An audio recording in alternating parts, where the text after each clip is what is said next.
سورہ لقمان تعارف. ناظرین و ناظرات، سامعین و سامعات، سورہ لقمان میں 4 رکوع ہیں. یہ مکیہ سورت ہے. اس میں 34 آیات ہیں، 548 کلمات ہیں اور 2110 حروف ہیں. سورہ العنکبوت سے پہلے یہ سورت نازل ہوئی تھی، مگر ترتیب میں رسول پاک نے اس کو سورہ روم کے بعد رکھا. اس کے پورے مضامین کا اور پوری سورت کا خلاصہ یہ ہے کہ لوگوں اپنے اخلاق اچھے کرو، عادتیں اچھی بناؤ، سیرت اچھی کرو، ماں باپ کے ساتھ حسن سلوک کرو، اللہ تعالیٰ کے ساتھ کسی کو شریک نہ ٹھہراؤ. اور یہ باتیں کہ اللہ کے ساتھ کسی کو شریک نہ ٹھہراؤ، یہ باتیں عرب کے اندر ایک شخص تھے، ایک اللہ کے ولی تھے جن کی بڑی عزت کرتے تھے عربی لوگ، اور ان کے واقعات اپنے بچوں کو سناتے تھے. اس اللہ کے ولی کا نام، اس اللہ کے پیاری مقرب بندے اور شخصیت کا نام حضرت لقمان رضی اللہ تعالیٰ عنہ ہے. تو حضرت لقمان کے واقعات یہ عربی لوگ بڑا سناتے تھے اپنے بچوں کو. تو حضور صلی اللہ علیہ وسلم پر یہ سورہ لقمان اتار کر مکہ کے لوگوں اور عربیوں کو سمجھایا گیا، تم جس ہستی کے واقعات اور نصیحتیں اور اچھے اخلاق اور اچھی باتیں اپنے بچوں کو سنا رہے ہو، وہ لقمان تو خود اپنے بچوں کو یہ نصیحت کرتے تھے کہ یا بنی لا تشرک باللہ، اے میرے بچوں اللہ کے ساتھ کسی کو شریک نہ ٹھہرانا. تو تمہیں اگر لقمان ہی اچھا لگتا ہے تو چلو لقمان کی ہی مان لو اور اللہ کے ساتھ شرک کرنا چھوڑ دو. یہ پوری اس سورت کا خلاصہ ہے جو آپ کے سامنے عرض کیا گیا. لیکن ایک اور بات ہے جو میں آپ کی خدمت میں پیش کرنا چاہوں گا کہ جو محبت اور عقیدت کا فیض آپ کو دے گی. وہ بات یہ ہے کہ حضرت لقمان کے بارے میں مفسرین نے بے اختلاف یہ لکھا ہے کہ یہ اللہ کے ولی ہیں. یہ بات جمہور مفسرین کی اور تقریباً تمام مفسرین نے یہ فرمایا ہے کہ حضرت لقمان اللہ کے ولی ہیں، ایک نیک شخصیت. تو سوال یہ پیدا ہوتا ہے کہ ایک اللہ کے ولی ہیں اور اللہ کے ولی کے نام پر قرآن مجید میں پوری سورت آئی ہے، اور اس اللہ کے ولی کی تعریف اور اس اللہ کے ولی کی شان اللہ پاک جب بھی آگے ہم انشاءاللہ العزیز اس کے دوسرے رکوع میں چلیں گے اور بات کریں گے، جب ان کی بات اللہ پاک قرآن مجید میں فرماتا ہے تو پہلے اللہ کے ولی کی تعریف کرتا ہے. ان کی شان یہ تھی، ان کو اللہ پاک فرماتا ہے ان کو یہ کام، ان کی یہ عزت تھی، ان کو یہ فضیلت تھی، ان کی یہ بات تھی. تو اس سے ایک بات یہ ثابت ہو گئی کہ اولیاء اللہ کی کرامات اور اولیاء اللہ کے فضائل اور اولیاء اللہ کی اعلیٰ باتیں وہ بیان کرنی چاہیے. اولیاء اللہ زمین کے اندر بشری تقاضوں میں بھی گزارتے ہیں اپنا وقت. وہ بشر ہوتے ہیں اور انہوں نے بشری زندگی کے سارے لوازمات گزارنے ہوتے ہیں. ان کے بھی بیوی بچے ہوتے ہیں اور ان کے بھی کھانے پینے کے سارے معاملات ہوتے ہیں اور ان کے بھی شادی بیاہ اور غمی خوشی کے سارے امور ان کے ہوتے ہیں. مگر جب تم ان کا تذکرہ کرو، جب ان کی بات کرو، تو پھر تم ان کے بشری تقاضوں کی طرف متوجہ نہ ہو، بلکہ ان کے فضائل، ان کے کمالات، ان کی کرامات، ان کی اچھی عادات اور ان کے فیوز و برکات کو بیان کیا کرو. سورہ لقمان رکوع نمبر 1 تلاوت.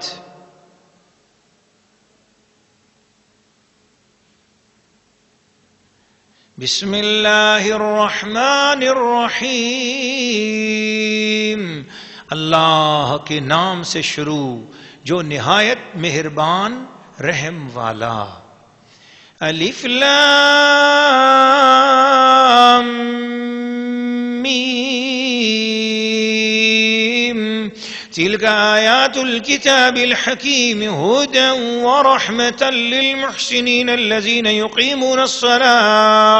يقيمون الصلاة ويؤتون الزكاة وهم بالآخرة هم يوقنون أولئك على هدى من ربهم وأولئك هم المفلحون ومن الناس من يشتري لهو الحديث ليضل عن سبيل الله بغير علم ويتخذها هزوا أولئك لهم عذاب مهين وإذا تتلى عليه آياتنا ولى مستكبرا كأن لم يسمعها كأن في أذنيه وقرا فبشره بعذاب أليم إن الذين آمنوا وعملوا الصالحات لهم جنات النعيم خالدين فيها وعد الله حقا وهو العزيز الحكيم خلق السماوات بغير عمد ترونها وألقى في الأرض رواسي أن تميد بكم وبث فيها من كل دابة وأنزلنا من السماء ماء فأنبتنا فيها من كل زوج كريم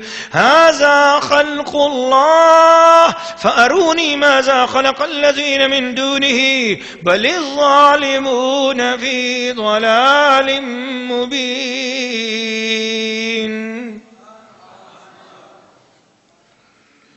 سورہ لقمان رکوع نمبر 1 ترجمہ کنز الایمان. الف لام میم یہ حکمت والی کتاب کی آیتیں ہیں، ہدایت اور رحمت ہے نیکوں کے لیے. وہ جو نماز قائم رکھیں اور زکوٰۃ دیں اور آخرت پر یقین لائیں وہی اپنے رب کی ہدایت پر ہیں اور انہی کا کام بنا. اور کچھ لوگ کھیل کی باتیں خریدتے ہیں کہ اللہ کی راہ سے بہکا دیں بے سمجھے اور اسے ہنسی بنا لیں، ان کے لیے ذلت کا عذاب ہے.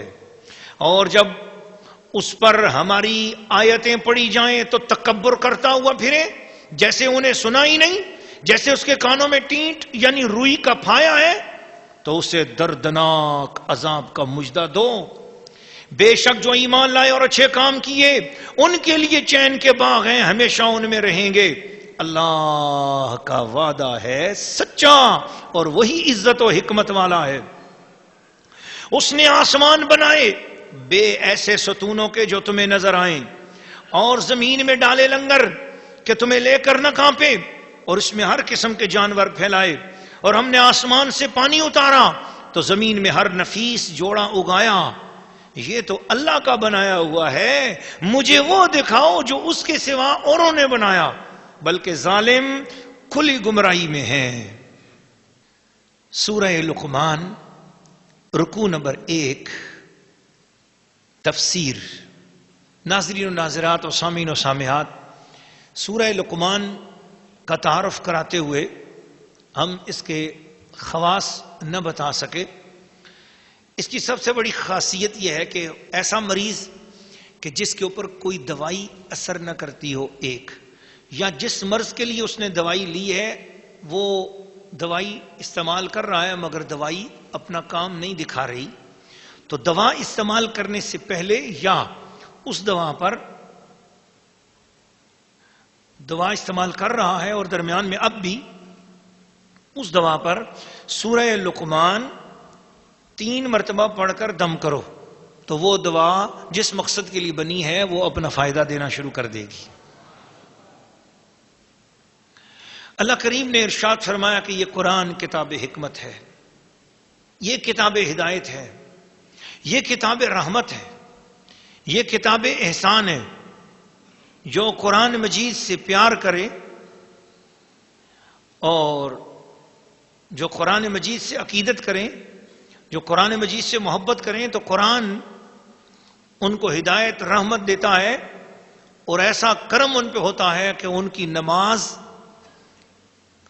قائم ہو جاتی ہے، وہ نماز قائم کرنے والے ہو جاتے ہیں اور زکوٰۃ دینے والے ہو جاتے ہیں، اور قیامت کے دن پر ان کا یقین پختہ ہو جاتا ہے. قرآن سے جڑ جاؤ. نماز بھاری لگتی ہے، نماز پڑھنے میں دل نہیں لگتا.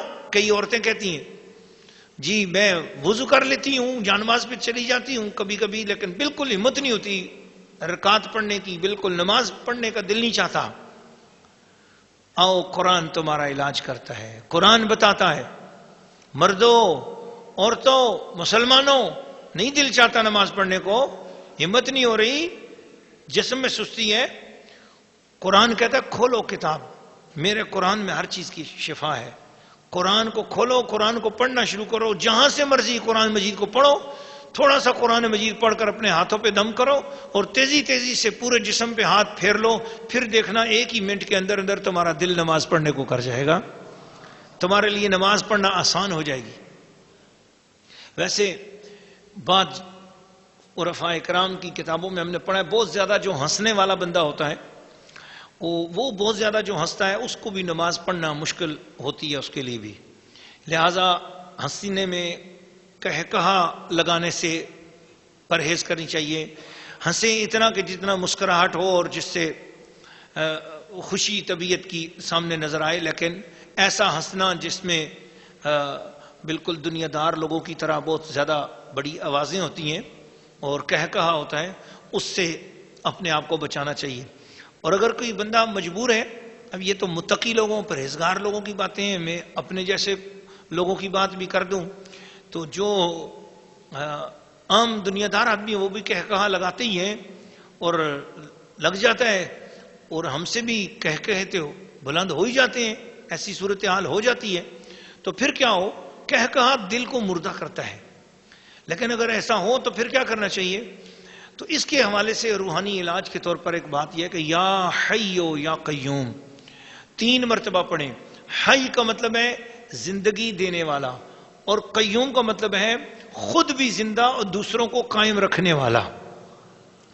تو یا حیو یا قیوم 3 بار یا 11 بار پڑھ کر اپنے ہاتھ پہ دم کر کے تو اپنے دل کی طرف جو ہے نا مل دیا کریں، تو اس سے بھی جو ہے نا دل کہے کی وجہ سے جو دل کے اندر مردگی آئی ہے وہ جو ہے ختم ہو جائے گی، اس کے اثرات، اور دل پھر طاقت میں آ جائے گا، روحانیت نصیب ہوگی اور نماز میں یا دینی کام کرنے میں سستی پیدا نہیں ہوگی۔ اور قرآن مجید فرقان حمید کی آیات سن کر وہی شخص منہ موڑے گا، وہی عورت اس کو دل نہیں چاہے گا جس کے اندر تکبر ہوگا۔ کچھ لوگ کہتے ہیں نہیں جی میں متکبر نہیں ہوں، میں تو تکبر نہیں کرتا یا میں تکبر نہیں کرتی ہوں۔ کچھ عورتیں اپنے آپ کو بڑائی مارتی ہیں اور یہ کہتی ہیں جی نہیں ہم تو بالکل سیدھے سادے لوگ ہیں، ہم تو کوئی تکبر نہیں کرتے ہیں، ہمارے اندر تکبر نہیں ہے۔ ٹھیک ہے، کسوٹی قرآن نے دے دی ہے۔ قرآن مجید فرما رہا ہے کہ جس کو قرآن کی آیتیں سننے میں شوق ہو، توجہ ہو، اپنے اوپر تکلیف کر کے بھی پوری توجہ سے جو قرآن سنتی ہے اور قرآن مجید سنتا ہے، تو وہ مرد یا وہ عورت جو قرآن مجید پڑھے اور توجہ کرے، وہ سمجھ لے کہ اس کا نام اللہ نے تکبر والوں سے دور کر دیا ہے۔ اور جسے قرآن مجید سنتے ہوئے لطف نہ آئے، جسے قرآن مجید سنتے ہوئے توجہ نہ پیدا ہو رہی ہو، وہ سمجھ لے کہ ابھی میرے اندر تکبر کا بیج موجود ہے، تکبر کی بیماری میرے اندر ہے۔ اللہ تعالیٰ مجھے اور آپ سب کو تکبر کی بو سے بھی ہم سب کو بچائے۔ حضور علیہ السلام نے فرمایا جس شخص کے سینے میں ایک ذرے جتنا بھی تکبر ہوگا، قیامت والے دن جنت کی خوشبو سے بھی محروم کیا جائے گا، جبکہ جنت کی خوشبو 500 سال کی راہ میں ابھی جنت دور ہوگی، 500 سال کا رستہ ابھی باقی ہوگا، لیکن جنت کی خوشبو پہلے سے آنے لگ جائے گی، اور جنت کی خوشبو سے بھی اس شخص کو دور رکھا جائے گا جس کے سینے میں ذرا برابر بھی تکبر ہوگا۔ اللہ تعالی ہم سب کو ہر قسم کے تکبر سے بچائے اور ہمیں حضور صلی اللہ تعالی علیہ وسلم کے حضور عاجزی اور رب تعالیٰ کے حضور بندگی بجا لانے کی توفیق عطا فرمائے۔